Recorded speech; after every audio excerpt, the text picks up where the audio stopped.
You walk into a coffee shop. You order your usual drink, a medium latte. The barista rings it up and the screen turns toward you. It asks for $7. You pause.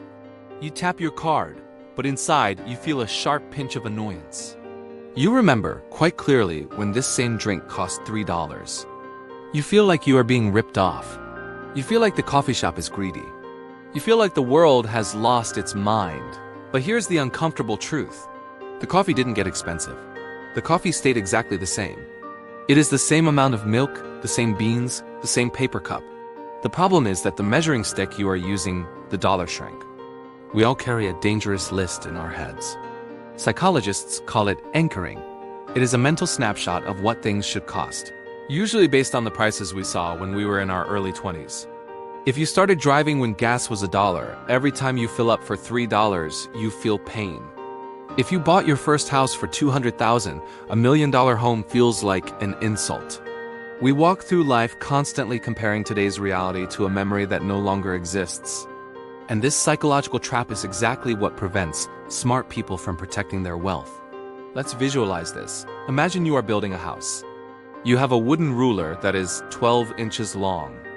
You measure the floor, the walls, the windows. Everything is perfect. But imagine that every night, while you sleep, someone sneaks onto the construction site and shaves a tiny sliver of wood off your ruler. Just a fraction of an inch. You don't notice it the next morning. It looks the same. You go back to work. You measure a wooden board. Yesterday, it measured 10 inches. Today, you put your ruler against it, and because the ruler is shorter, the board now reads 11 inches. You look at the board. It hasn't grown. It looks exactly the same, but the number is higher. You assume the wood supplier is charging you more for more wood, but you are actually just measuring with a broken tool. This is what inflation does to your brain. It breaks your internal ruler. When the government prints money, they are shaving the ruler. They are diluting the pool of currency. This means it takes more units of that currency to buy the same unchanged assets. The danger comes when you try to make financial decisions using your broken ruler. Let's look at a stick figure named Mark. Mark is smart. He is a saver. He wants to buy a home for his family. He looks at the market, and he sees a standard 3-bedroom house listed for $600,000. Mark's internal anchor screams at him. He remembers that his parents bought a similar house for $80,000. He decides that this is a bubble. He decides that $600,000 is too expensive, so Mark decides to wait. He decides to sit on his cash until prices come back down to reality. He crosses his arms and waits for the crash. 5 years pass. The ruler gets shorter. Mark looks at the market again. That same house is now $800,000. Mark is furious. He's even more convinced now that it is a scam. He digs in his heels. He waits harder. Another 5 years pass. The house is now over $1 million. Mark never bought the house. He is still renting. He is still holding his cash. He was waiting for the price to match his memory, but the economy doesn't care about his memory. The house didn't really change in value. The currency simply evaporated around it. Mark wasn't priced out by the house. He was priced out by his own refusal to accept the new length of the ruler.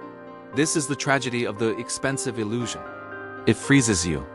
It makes you hoard the one thing that is losing value, cash, and avoid the things that are preserving value, assets. The wealthy understand this differently. They don't measure value in dollars. They measure value in time or in ratios. Instead of asking, "How many dollars is this house?" they ask, "How many ounces of gold does it take to buy this house?" Or, "How many hours of the average wage does it cost?" If you look at housing prices priced in gold, they have stayed remarkably flat for 100 years. A nice house costs about the same number of gold coins today as it did in 1920. The house is stable. The gold is stable. The dollar is the volatile variable crashing in the background. Once you see this, the word expensive changes meaning. You stop looking at a high stock price or a high real estate price as a sign of a bubble. You start seeing it as a reflection of a weak currency. You realize that keeping your money in a savings account is like trying to measure the ocean with a ruler that is dissolving in the water. You stop waiting for the prices of 2010 to come back. They are never coming back. Not because the items are better, but because the money is permanently broken. We are entering a time where the numbers will get larger and larger. You might see a $20 coffee in your lifetime. You might see a $200 movie ticket. The people who panic and clutch their cash will be left behind, waiting for a past that is gone. The people who understand the illusion will trade their paper for things that are real. So the next time you wince at a price tag, pause for a second. Look at the item, look at the number. And ask yourself, is this thing actually worth more? Or is your money just worth less?